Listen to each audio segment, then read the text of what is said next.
But let's go to the next one. Not always have been threatened in that my head is going to come off at any minute, right? My parents grew up and lived there. They didn't die. But once the Civil War broke out, then it became lethally dangerous to be Jewish. I mean, we were going to be executed. We left. So you never know when we're going to go from tolerating you to off with the heads. And that's been the history for the past 1,400 years. So pretty much he's talking about we just never know when they're going to flip. We can translate it to like that. Right. What do you got to say? So there's two things with this, really important things that ought to be really stressed. One is that now he's making it as if Muslims are intrinsically violent and that you don't know when they are going to actually become violent. The question is, why would that be your assumption of only Muslims? There are segments of Muslims, we're not denying that there are some Muslims that are prone to violence, that have been violent, that continue to be violent. But is that an exclusively Muslim problem? That's point one. Number two is, whereas once again, your claim is noticeable by its lack of evidence. So in other words, in order to make this claim, where is your evidence from the Quran and Sunnah? Because once again, you're conflating Islam and Muslims. Islam as a religion, there is enough in the religion to make it patently clear to anyone who has a sincere mind and a pure heart and who's receptive to listening to these arguments, that Islam is categorically against the killing of innocent, or let's not even use the word innocent, non-combatant people. Because the word innocent could be said, okay, well, it's subjective. What does the word innocent mean? We are saying non-combatants. And what is the evidence of this? A hadith that is narrated by the Prophet Muhammad, where it says, "Man qatala mu'ahidan lam yarih ra'ihat al-jannah." Whoever kills a non-combatant, non-Muslim will never smell the fragrance of heaven. Why have I translated it as non-combatant, non-Muslim? Because this hadith, which is in Bukhari, is a sahih hadith, authentic, has been narrated upon by Ibn Hajar al-Asqalani, one of the scholars of Islam, major scholars who wrote Fath al-Bari, one of the major commentaries. Probably the best to have written about the Bukhari, this collection, the most authoritative book of hadith according to Sunni Muslims. He says a mu'ahad here in this hadith means a dhimmi, it means a mu'ahad al-musta'min. So in other words, any non-Muslim who is a non-combatant. That's the summary. So if the Prophet is telling us that you will never smell the fragrance of paradise if you attempt to murder, or if you murder a non-combatant non-Muslim, and this man is saying Muslims are prone to violence, and he's indicating that potentially that violence comes from the Islamic sources, then does that not run counter to this particular hadith? Not regarding, of course, the Quran, what it says in chapter 60, verse 8, where Allah subhanahu wa ta'ala says, لا ينهاكم الله عن الذين لم يقاتلوكم في الدين ولم يخرجوكم من دياركم أن تبروهم وتقسطوا إليهم إن الله يحب المقسطين.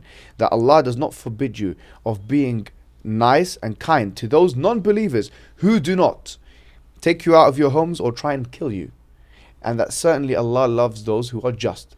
This particular verse in the Quran is not abrogated. No scholar has said it's abrogated. No mufassir, no exegete applying the hermeneutical approach has said that this verse is abrogated. Therefore, with this verse and this hadith, and of course the many other verses in the Quran like 532, chapter 5 verse 32 and other verses, it's categorically clear that the Islamic position is that it is not allowed for a Muslim to endanger or kill or murder a non-Muslim who is a non-combatant. In any case, this runs counter to this man's claim. Now, any other verses that are mentioned in the verbatim word of God, the Quran, where we have intact, tamper-free, tamper-proof, Yes. as we had it revealed over 1,400 years ago, we have it. There's no other book like it. Yeah. There are references in there, and there's verses that people will take a lot of times out of context. So how do you now, for the skeptic, maybe Joe or one of his followers, they say, well, what about those verses? Those verses. How do you read those, interpret those verses? Well, there's two things that need to be looked at. We are not denying. Well, first of all, Muslim position is not a pacifistic one, and that has to be made patently clear.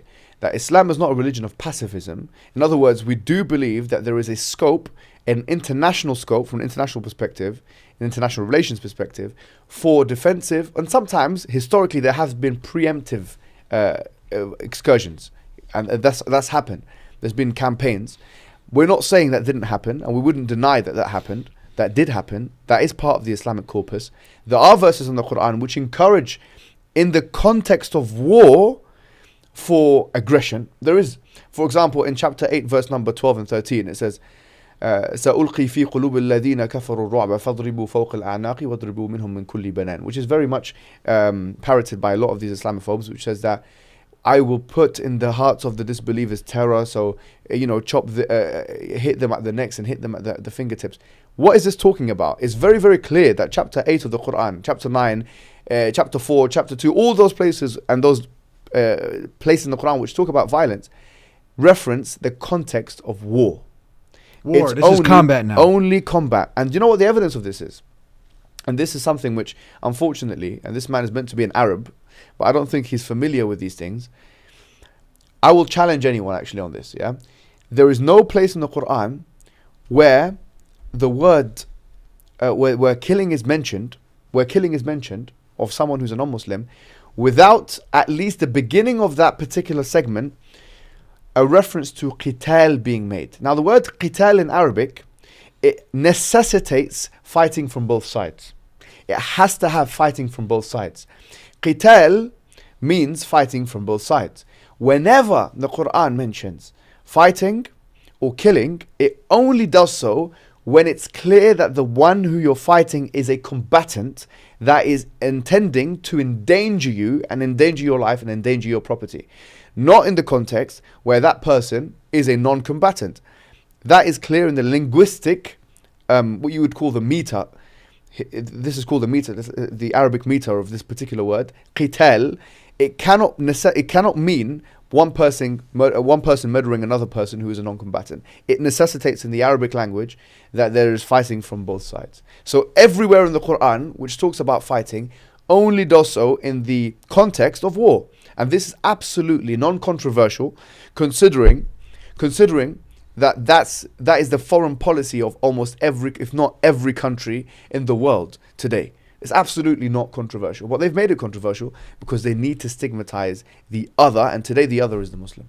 Let's go to the next clip. We got quite a few to go through. Let's go. You ready for the next one? This shirt actually looks good on Joe, doesn't it? It does. Right? It kind of complements his physique. Yeah, we can get you another one, Joe. Hopefully, when we come down, when he invites Muhammad Hijab and myself will come down, or you can invite him. We get you someone else. No, we need you to come. We need you to come as well. We'll come together, inshallah. Let's go to the next one.